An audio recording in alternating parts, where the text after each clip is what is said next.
محمد وبارک وسلم صلاۃ و سلاما علیک یا رسول اللہ وسلم علیک یا حبیب اللہ۔ روزوں کے قضا ہونے کی جو صورتیں بیان کی گئی تھی، تو بعض لوگ یہ سمجھتے ہیں کہ بیمار ہو گئے، روزہ قضا ہو گیا تو اس کا فدیہ ادا کر دیا جائے تاکہ فدیہ سے اس کا کفارہ ادا ہو جائے۔ اس کو آپ اچھی طریقے سے سماعت کر لیں کہ فدیہ جو شریعت مطہرہ نے جو راستہ بیان کیا ہے وہ راستہ سب کے لیے نہیں ہے، وہ مخصوص لوگوں ہی کے لیے ہے کہ جن کو واقعی ایسا عذر لاحق ہے۔ ہر ایک کے لیے نہیں ہے کہ بھئی فلاں کا آپریشن ہوا، اب اس سال کے روزے قضا ہو گئے تو اس سال کے روزوں کا فدیہ ادا کر دیا جائے۔ فلاں کو یہ بیماری لاحق ہو گئی، بیمار تھا، روزہ نہیں رکھ سکتا ہے تو چلو اس کا فدیہ ادا کر دیا جائے، بری ذمہ ہو جائے۔ نہیں، کبھی نہیں ہو سکتا، بلکہ جو روزے اس کے ذمے باقی ہیں وہ باقی ہی رہیں گے جب تک اس کو نہ رکھ لے اور پورا قضا ادائیگی نہ کر لے، اس وقت تک وہ اس کے ذمے رہیں گے۔ یہ فدیہ جو ہے سورت، یہ سورت شیخ فانی کے لیے ہے، اور شیخ فانی اس بوڑھے آدمی کو کہتے ہیں کہ جو اتنا لاغر ہو گیا، اتنا کمزور ہو گیا کہ اس کی کمزوری دن بدن بڑھتی جا رہی ہے، دن بدن بڑھتی جا رہی ہے، اور اسے یہ امید بھی نہیں ہے کبھی کہ یہ کمزوری کبھی کم ہوگی، بلکہ یہ کمزوری اور بڑھے ہی گی، بلکہ کم نہیں ہوگی۔ تو ایسا آدمی شیخ فانی ہے، اور شیخ فانی کے لیے حکم ہے کہ اب اس کے اندر روزوں رکھنے کی چونکہ طاقت نہیں ہے تو وہ اپنے روزوں کے بدلے کے اندر فدیہ ادا کر دے تاکہ اس فدیہ کا روزوں کا کفارہ ادا ہو جائے۔ اب فدیہ کیا ہے؟ تو فرمایا گیا کہ ایک مسکین کو ایک وقت پیٹ بھر کر کھانا کھلانا، یہ اس کا فدیہ ہے، یا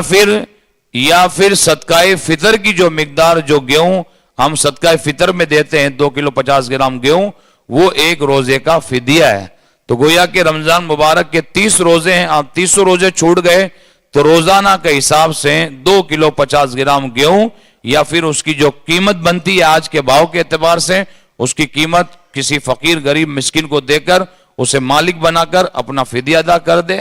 تو یہ فدیہ شیخ فانی کے لیے ہے۔ یہاں تک کہ اتنا بوڑھا آدمی، کمزور آدمی کہ جو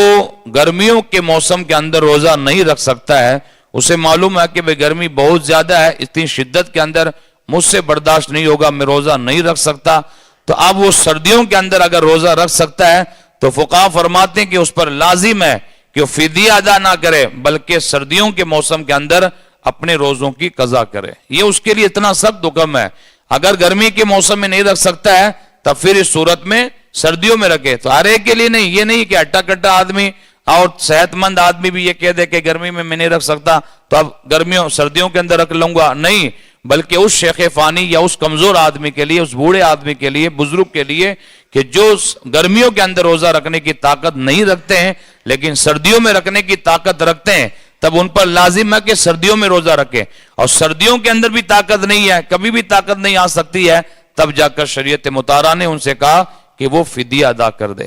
یہاں تک کہ اس کا اتنا سخت حکم ہے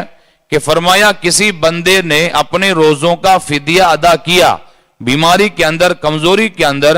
اب اس کے بعد میں رمضان کے بعد میں اس کے اندر طاقت پیدا ہو گئی اور صحت مند ہو گیا، تندرستی آ گئی، تو پھر صورت کے اندر اس نے چونکہ فدیہ ادا کر دیا ہے تو اب یہ نہ سوچے کہ میں نے فدیہ ادا کر دیا تو میں فری ہو گئی اب تو، بلکہ فقہا فرماتے ہیں کہ اس بیماری کے بعد اگر طاقت آ گئی، صحت مند ہو گیا تو وہ فدیہ آپ کا نفل ہو گیا، صدقہ ہو گیا، اب آپ کو رمضان مبارک کے روزے رکھنا ہی پڑے گا، یہ آپ پر ضروری ہے، لازم ہے۔ اگرچہ آپ نے فدیہ ادا کر دیا، طاقت آنے کے بعد میں آپ کے پاس میں طاقت ہے، قدرت ہے، آپ روزہ رکھنے کی استطاعت رکھتے ہیں، تب شریعت کہتی ہے کہ لازم ہے کہ آپ رمضان مبارک کے روزوں کی قضا کریں، اور جو آپ نے فدیہ ادا کر دیا وہ فدیہ آپ کا نفل ہو گیا، صدقہ ہو گیا، اس پر آپ کو ثواب ملے گا۔ اسی طریقے سے فرمایا گیا کہ فدیہ جو ہے چاہے رمضان مبارک کے شروع کے اندر ادا کر دیا جائے یا پھر پورے روزے ہونے کے بعد میں ادا کر دیا جائے، دونوں صورتیں جائز ہیں کہ بھی رمضان آ گیا،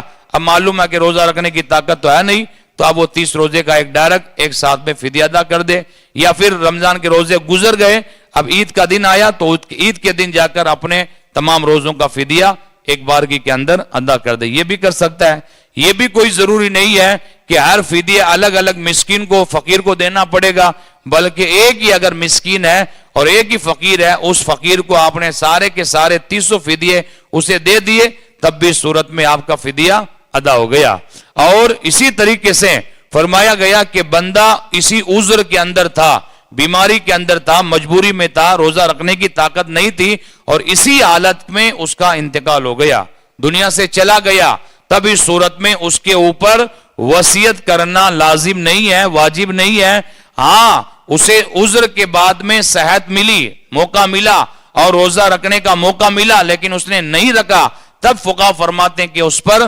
وصیت کرنا اس کے لیے لازم ہے، واجب ہے کہ وہ اپنے وارثین کو وصیت کر کے جائے کہ میرے اتنے روزے چھوٹے ہوئے ہیں، ان روزوں کا میرے مال سے فدیہ ادا کر دیا جائے۔ تو آپ نے 12 مسائل میراث کے اندر آپ نے سنا ہے کہ وراثت جب تقسیم ہوتی ہے تو فقہاء کرام نے سب سے پہلے میراث کے اندر یعنی میت کے مال میں سے کیا کیا چیزیں ادا کرنی چاہیے، ان میں سب سے پہلا یہ حکم ہے کہ اس کا اگر کوئی قرضہ باقی ہے تو اس مال سے قرضہ ادا کیا جائے، مال کا قرضہ ادا کر دیا گیا، پھر اس کے بعد میں اس کے تیائی مال سے اس کی وصیت پر عمل کیا جائے۔ وصیت کون سی ہے؟ یہی وصیت ہے کہ بھئی میری نمازیں چھوٹی ہوئی ہیں، ان نمازوں کا جو فدیہ ہے وہ میرے مال سے ادا کر دیا جائے، یا میرے روزے رمضان کے چھوٹے ہوئے تھے، ان روزوں کا فدیہ ہے وہ ادا کر دیا جائے۔ تو فقہا فرماتے ہیں کہ اس کے مال سے یعنی تیائی مال سے اس کی اس وصیت کو پورا کیا جائے گا، اس کے روزوں کا فدیہ ادا کیا جائے گا اور اس کی نمازوں کا فدیہ ادا کیا جائے گا۔ اس کے بعد میں جو مال بچے گا